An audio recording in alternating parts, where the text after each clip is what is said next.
The Bear Lair. The Bear Lair. Party time. Excellent.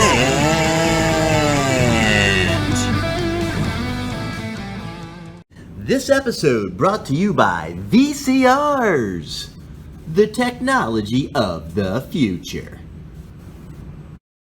Today's guest is a product management leader in digital media with 15 years experience working for large, well-known corporations that serve millions of customers.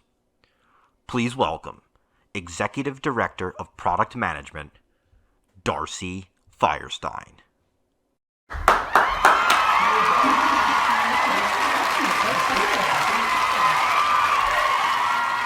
So Darcy, welcome to the Bear Lair, Thank you so much for having me. where we have a roaring good time. So can you start off just by telling our audience exactly what you do for a living? Yeah, so I'm an executive director in the digital product management space, and the golden question there probably is, what is product management? Yep, Right. I don't really know what that means. Yeah, it's not as obvious or straightforward as, say, you're a doctor or a lawyer, so it definitely is somewhat of a new kind of career that's kind of up and coming, if you will. Okay. So I like to describe product management as really being that professional role within an organization, a company, right? It can be a small company, it can be a big company. I've personally been in more of the larger kind of corporation type settings here, but it's a role that really at the end of the day, it owns the product development, the product strategy, right? Any company is offering customers something, right? It could be Right. a personal product, like a thing that you buy, that you take home, like a device, right? It could be a service that you're as a customer signing up for and paying for on a monthly basis, like your internet or your streaming. It could be an experience. It could be an app that you're logging into or a website that you're using, right? These are all examples of products that companies offer to customers, and really this role is the owner of that. It's the owner of that kind of end-to-end development. It's always making sure that it's the best that it can be, whether it's going to market with a new product or maintaining an existing one. We are at the center of the business, so always kind of measuring the business needs as it relates to this product. And we're also at the forefront for the technology and design team. So we create the requirements, we manage the roadmap, and we're constantly making this product be the best that it can. And the most important point probably to mention is that we're always making sure that whatever it is that we're doing, it's solving a problem for the customers, right? And we're measuring success to that, and we're building towards it, all with the best intention in mind. Okay, so correct me if I'm wrong, you're more or less in the digital space, you specialize in the digital end of these products. You got it, yep. So that would be like apps on your phone, or you want to elaborate on that a little bit for our audience? Yeah, and honestly, a really good example I think that can help bring it to perspective is Facebook. I'm pretty sure your students will know what Facebook is. They might, yeah. They might. I think they're more of like Instagrammers or TikTok now, Snapchatters or TikTokers, stuff that I might not even know about. But... True, yeah, totally get that, yeah. I'm gonna stay the lane of Facebook. Okay, I know what I'm looking at. they do know what Facebook is. Yeah. But take Facebook as an example, that Facebook app, right? It's a product, right? And it solves a problem for its customers. The problem that it's solving really is, how can I stay connected to my network? How can my friends and family know what's going on in my life, and how can I share with them, and vice versa? How can they share with me when they maybe live pretty far away, right? That's a problem that Facebook app is solving for. Okay. Now, I don't work at Facebook, never did, have to caveat. Yeah. But I have to believe that there's a team of many, many product managers who every day are looking at that digital experience, making sure that it's working well for the people who are logging into it. They're finding pain points. They're creating requirements for their software engineers who are building in that app. If there's a Darcy Feuerstein at Facebook, they are continuously looking at that app and that product and making notes on how to make it better experience for the consumer. Look like. Right. And they partner so closely with their team of developers, so they create all the requirements for whatever needs to be built into that app for technology, and the designers that are going to make it really simple, really easy to use. Okay. So your day-to-day job, like when you actually go into your office or work from home, wherever you're working that day, what is it that you're actually doing in this job? Yeah. The cool thing is every day is different, and I honestly think that that's why so many people are drawn to product management. There are days when, we are presenting to business stakeholders, in meetings. There are days when we are literally side by side with our developers, getting in the code, pushing through blockers that they're having. There are days when we're... So to clarify, sorry to cut you off, to clarify, you're not coding anything. Like, again, let's say you're working on an app, because that's easily relatable for kids. Let's say you're working on an app for one of the companies that you work for. And your job as a product manager, right, is to make sure that app is running seamlessly for the consumer. So you may find an issue, and then you would go to the coders and the developers and say, hey guys, we need to work on this. Correct. So you're like the problem solver for that app. And I love that you say problem solver, because at the end of the day, we are solving problems, we are picking the right problems to solve, and always prioritizing them. You got it. All right. So life is not a linear series of events normally, right? There's a lot of stuff going on in your life, and there's a lot of events in your life that brought you to this point. Okay, can you take us through some of that? How does one end up being a product manager for these very large companies working in the digital space? How does somebody get there? It's a good question. And I think if you were to ask most product people today, we would say we didn't start out doing this because, quite frankly, it wasn't something that you went to school for at the time. I think it's happening more. It's definitely more of a need, especially in this digital age that we're in. But a lot of us, had a different start and kind of found it on the job, if you will. So for me personally, I have a business degree in marketing is my background, and I was convinced coming out of school that I wanted to do advertising. And so I really was kind of scanning for those marketing-like jobs. And quite frankly, I ended up doing the role of product and not even knowing. I would definitely always work on websites, look at the performance of the website, see how they were doing from a revenue perspective, a little bit more on the business side, but I was always drawn to the development side of it, always knowing what went into the website. So let's just differentiate that for the students. So tell us the difference between someone that's marketing for a company and someone that's doing what you do. I know there's a very clear difference, but... Love that question. I mean, a marketer is going to be somebody who needs to get the word out, right? Who needs to, really make sure that the right customer this was designed for understands and knows about it and words it in a way that they're like, yes, I have to have that. Whereas the product owner needs to build that product to make it even worth it, right? They're the ones who are working with the teams to really, give it value for the customer. Okay, awesome. All right, so you are a female in a male-dominated world. So you are in the world of business, you are in the world of technology, which, history says, males have been dominating that industry. Are there any disadvantages to that, or advantages, or challenges that you've had to overcome to get where you are?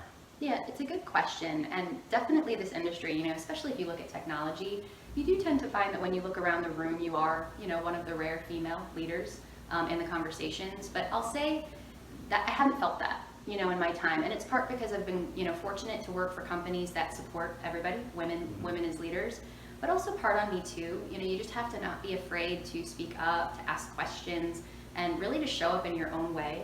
And it's really funny because, yes, historically it might seem like a male-dominated kind of technology industry.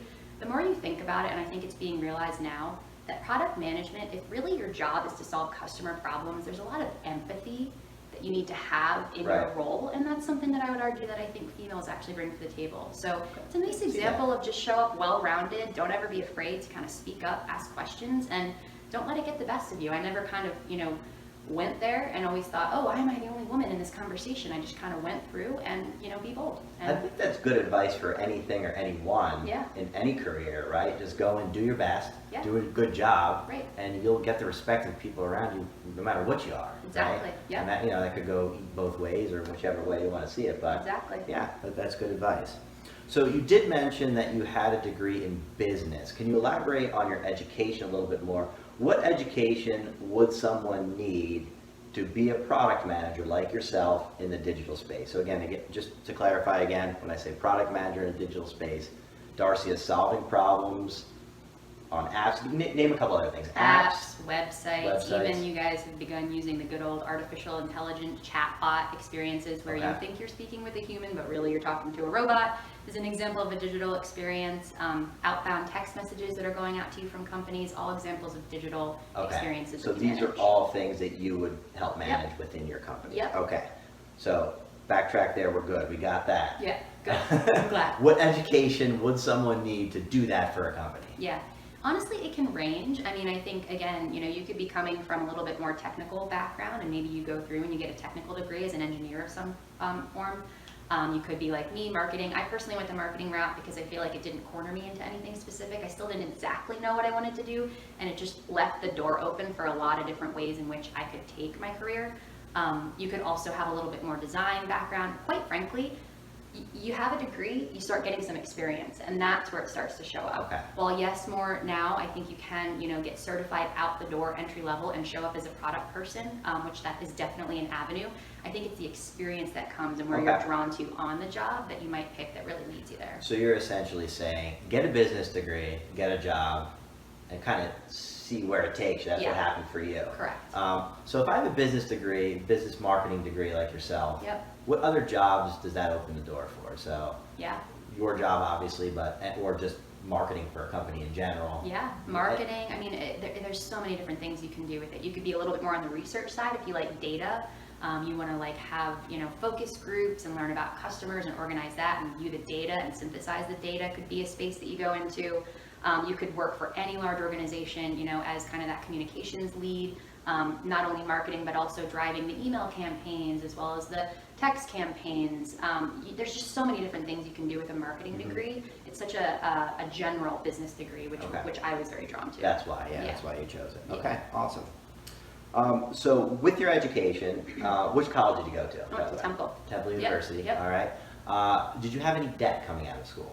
So I was fortunate enough, and I'm still very grateful to this day, to not have to take out any loans. My parents were in a place where they could afford my tuition, and I'm so grateful because I know so many close friends were not in that state. But yeah, definitely very grateful to have my family have been able to cover me. That is awesome. You got to be grateful for very that. Grateful, for yes. sure. Do you have any idea roughly how much your education costs? Yeah. Now this goes back years, right? Yeah, so it's changed since then. But Temple University, you're looking at under $20,000. Okay, so $20,000 a year. Yes, correct. And is that housing and tuition? Yep, you got it. Yep. So now it's probably a little more than that. We can have to. We can research that. A little bit. Yeah. But the time you were going was under $20,000 a year. Yeah, and included everything. Yeah. Okay. Yep. Awesome. How much money can someone expect to make doing what you do in your field? Yeah, I mean, you can make a decent living. I'd say, entry level, I think the average range now, and again, this is so subject to location, where you are in the globe, the company that you work for, small, large, etc. But I think the going average for entry level right now is anywhere between $50,000 to $100,000 a year. Okay. And the cool thing is that can grow based on you. Right. And depending on where you end up, what you do for the company, are you a people leader, are you an individual contributor, all plays into the factor. But you can really, really grow your career.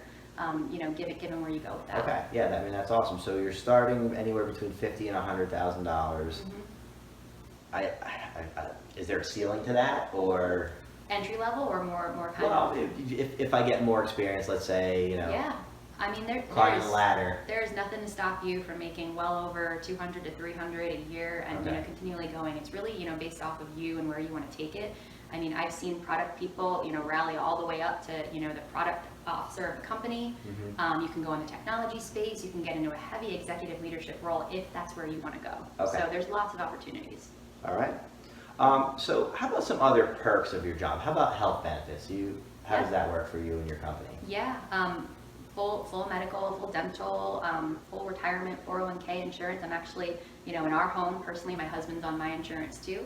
Well, it's about that time for a quick commercial break. We'll be right back after a message from our sponsor. Tired of streaming letting you down? Tired of technology cluttering your life? Consider investing in the future of technology, the VCR. Not all statements are based on fact. And welcome back to the Bear Lair. Next question for you, Darcy. Are you ready? I'm ready. All right. How many hours a week do you work? Yeah, so, it's a 40-hour work week, 9 to 5, Monday through Friday. Sometimes there's a little more there. Sometimes I do find myself having to do a little bit of work on a night or a weekend. It's rare. It's an exception, not the norm, but you're looking at 40-hour work weeks. So you have a standard 40-hour work week where you're able to live life as well. It's not like you're bogged down working 80 hours a week. Nope. Okay. Yeah, definitely work-life balance for sure. Awesome. I'm a big proponent of work-life balance. You know, Yep. and I think I said this in the last interview I did, but you want to be productive for sure, Yep. but you also don't want to just make your whole life Exactly. a grind. Yep. Right. And Okay. I'll say too, just to like plug there, you know, that's on you as well. You know, you need to make sure that you're setting boundaries. You know, any job you go to, any industry, I would think that you can run the risk of, you know, overworking, not having that balance, and it's really on you, making sure that you always strike that, and that's important. Yeah. You know, you'll sink if you don't. You really got And to that's keep good that in advice, mind. because if you're too soft, your employer may take advantage of Yes. you. Yeah. And time management. How are you spending your time? Right. What's happening that you don't have time to do the work that you're supposed to be doing during the workday, and you have to do it on nights or evenings? Okay, awesome. So, general pros and cons to your career choice for you and your family. What are some Yeah. pros? What are some cons? Yep. Let's hear it. Yeah, I mean, I'd say the pros are the flexibility. I mean, I do work from home mostly, though I go in the office a couple days a week, and that is entirely flexible. I'm in a place where, if need be, I can adjust that. It is nice that you have the, you know, kind of the steady 9 to 5, Monday through Friday, because you can, you know, you can make plans with your family around that. You know, that the money, I think, is a good security for us, you know, especially in these, you know, large corporations that I've been fortunate enough to work in. All good, you know, really advantages. I'd say, you know, maybe a disadvantage, you know, while it's great to have the 9 to 5 Monday through Friday, sometimes it's also challenging too, because we feel like we have to cram all the grocery shopping, all the laundry, everything in on the weekends, you know, and never. Deep question here for you, deep question. Yep. Do you get any personal fulfillment from your job? If so, let's hear about it. Yeah, absolutely. And, you know, not every day is like, oh God, I love my job, everything's perfect, you know, unicorns and rainbows, of course. It's not always that. But, you know, always remembering the why of what you're doing. And for me personally, the fact that I have a job where I can make an impact to millions of customers, that's extremely rewarding. Especially on the technology end, right? Oh, because that is how the world is running right Yes. now. It's running, everything is based off of technology. Yes, So, and I think, you know, companies are learning too, especially again with the pandemic, the digital age that we're in, you know, the power of this role, you know, and the power of digital. We are moving Right. away from worlds where you're going in person for things, where you're picking up a phone and speaking to customer service Right. about things. Everybody wants to do things themselves on their phone, on their devices, and so this role, you know, has just really boomed because of that. And so Right. for me, it's just extremely rewarding, and I'm very grateful to have the opportunity to really design customer experiences with such a scale. I mean, millions of customers, you know, are impacted by what we do, and I think that's really cool. right, awesome, awesome. So life is all about balance, right? How do you balance your work, play life? Yeah. What's your balance? Yeah. Well, you know, I'm a fan of boundaries, so I do think that's important there, making sure that you're carving space for you. But I should mention that, you know, in addition to kind of the corporate product management, I also am a certified yoga teacher. So yoga for me is completely my recharge, it's my reset. There's just something about, you know, rolling out my mat, moving, you know, with my breath, you know, that really centers me. It's like if you think about plugging that phone in at night when your battery's dead, that's yoga for me. Okay. So it's well, that really, makes really sense. helped. You're working in the corporate world. Yeah. You work in a major city, Yeah. right? Yep. It's hustle and bustle, right? You've got a very important job, and you need time to decompress. So Absolutely. yoga is that decompression for you. Absolutely. Yeah. Yes, it's so important. And it's funny, when I went through, so it was a 200-hour training that I went through back in 2017. And at the time, I thought, how am I going to do this? Like, I have a full-time job. How am I going to balance, you know, this training and that? You know, it was lots of weekends, lots of nights, and it was crammed over a short period of time. And fast forward, you know, to finishing it, not only did it not hurt my career, it actually very much helped it. Because the tools that I got from doing it, you know, the mindfulness, the meditation, just the importance of simple things like your breath, not letting your thoughts get caught up in you, those were all tools that I took with me to the workplace. You know, these are tools that I could probably use. Use yourself maybe a little You know, bit. Yeah, I think we all can. As well. Yeah. In personal Well, life. maybe we could do a little yoga. That would be pretty cool. Would you want to join me? I guess, why not? Awesome. Okay. All right. All right. All right, Darcy. All right. We're gonna do a little yoga. Let's. This is not a good start. I'm too tight, like just All like right, this. well, we'll calm the mind first a little Okay. bit. So let's just start with a nice little meditation. Rob, I want you to close your eyes. Then just notice your seat. Notice that you're comfortable. Don't slouch, but also don't be too alert. Just draw the shoulders down and away from your ears. Unclench your jaw. And just start to notice your breath. Right, don't change it, just notice it. Notice the rise and waterfall of the belly. Notice the breath just gently coming in through the nose and gently out through the mouth.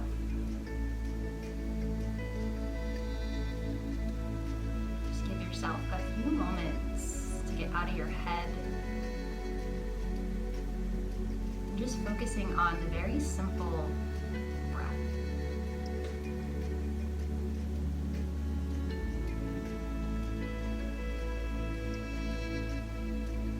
It's here that we can just start to gain that perspective again. Right, when the thoughts want to kind of take us over, which they always do, there's power in just closing your eyes and just noticing your breath.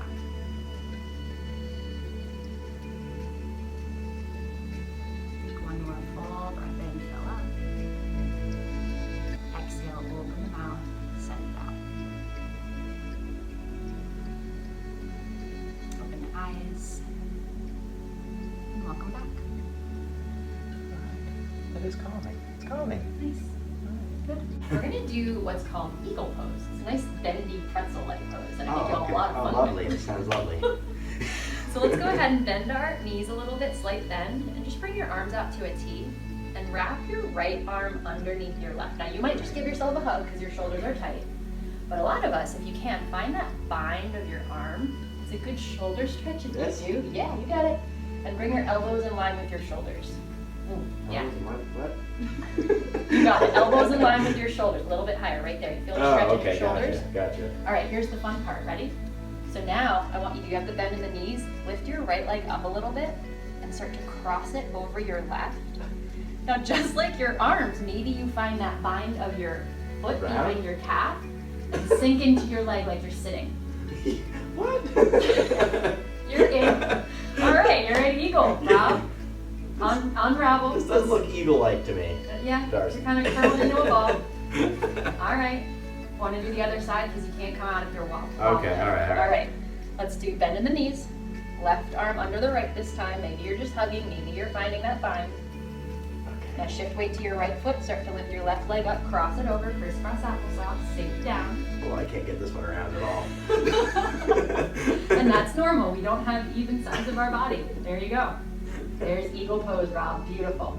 Beautiful. All right. I feel like the Karate Kid. I'll do an easy one on you. Okay. Let's do tree pose, okay? All right. All right, feel rooted. Start to shift your weight into your left foot. And you're just gonna either kickstand this, either bring it to your ankle, to your shin, or maybe all the way up to your thigh, anywhere except that knee joint. All right, I'm going big or going Oh, up. there you go. Okay. And just find it, and once you get there, Can I hold it or no? you No. can. Hands can be at heart center. You can reach your palms up overhead, whatever you wanna do. This is your This tree is pose, great. very grounding. I like it. There you go. I like it. All right, other side. Looks very yoga-like. Try it on the other side. Anywhere except the knee joint. There you go. Okay. And bring that knee out to the left a little bit. It's a little hip opener too. Like this? Yeah. Yeah? Yeah, you're on your knee joint, but Down. I'll go there down. you go. The left Just leg. press your sole of your shin into your calf, Okay. right? And then bring your hands to your heart, whatever you want. It's meant to be grounding, right? Because you can't really be in a lot of places when you're balancing on one foot. I like it. There you go. Good. All right. Namaste. Namaste.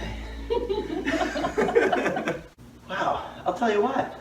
Feel balanced? I feel balanced. Awesome. I do. I feel You better. look lighter, you look I clear. feel lighter. I Yeah. feel like I can move on with this interview. All right, stress-free. I'm going to watch you. You better All keep right. doing that. All right, so yoga, big part of your life. Is there any other things in your life that help keep you balanced? Yeah, I mean, for me, like I said, yoga, of course, but also a big fan of nature, getting outside, going for walks. I'm also a huge animal lover, I have an 8-month-old puppy. I also have some bunnies that I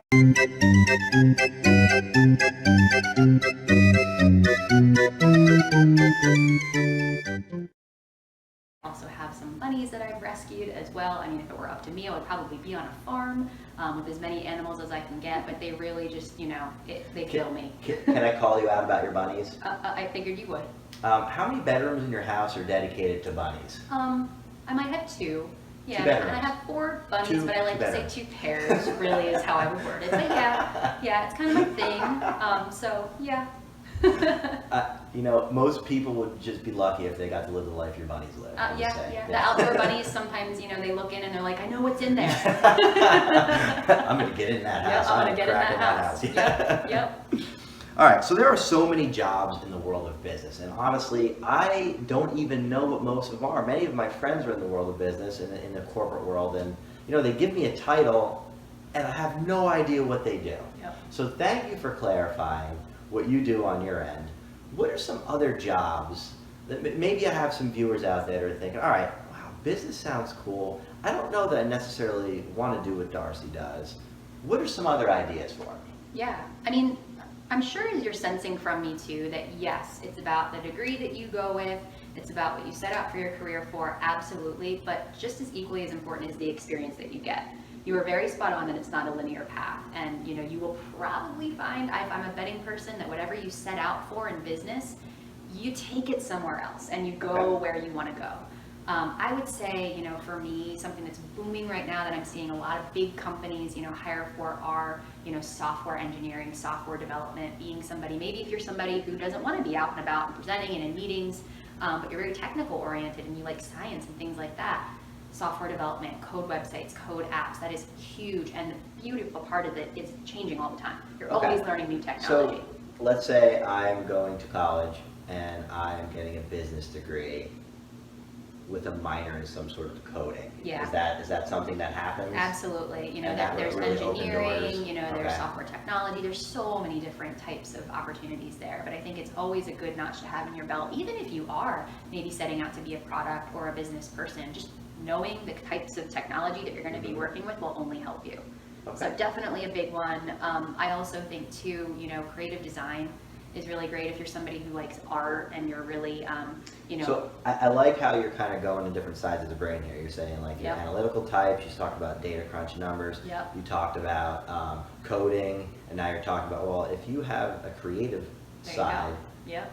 so go ahead, let's continue. No, Sorry. yeah, you like designing and you're a little bit more kind of expressive in that way. And also, you know, by nature of design too, you don't always have to be in large settings. A lot of what you do is a little bit more kind of intuitive and introverted. If I'm designing for a business, what am I doing? Like, what's my job? You're creating experiences. You're designing those apps. You're designing those websites. You're So there's researching the for layout of the customers. website. Oh yeah, and the the color layout. patterns, Okay. you know, the mental models. And again, it's not just pixels and colors, it's literally like getting to the bottom of the customer and their need, and how is it going to be as simple to use as possible. I was just gonna say how Exactly, user-friendly. yeah. 'Cause- Are you ready, Darcy? Oh boy. We've meditated, we've done some yoga, we are centered. Are you ready for the lightning round? Let's go. Lightning round? All right. Mac or PC?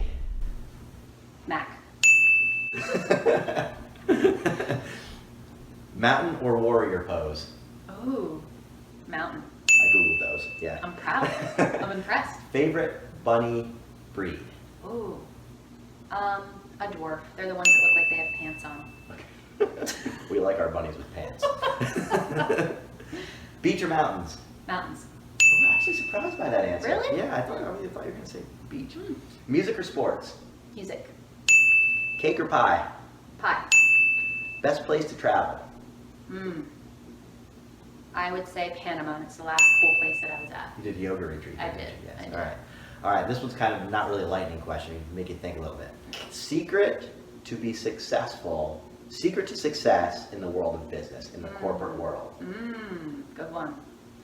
So I always say enthusiasm and the willingness to learn and to make yourself better. I think a lot of things are teachable and trainable. You cannot teach somebody to be excited and enthusiastic about their job.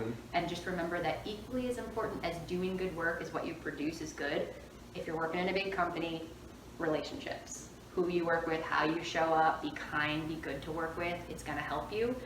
Be kind, be a good partner. You're going to be working with these people all the time. Sometimes they might end up being your boss, or you know, you might be on the same team. And just as equally as important as your output is that brand that you create in these companies, that it'll take you. It'll take Awesome. you when that new opportunity arises. Again, that's good advice across the board. Yeah, in general. Be a good human. All right. Yeah. Well, Darcy, thank you so much for joining us today. Thank you, Rob. It was Thanks a for- pleasure. I love what you're doing. Bearing with us. All right. We'll see you later.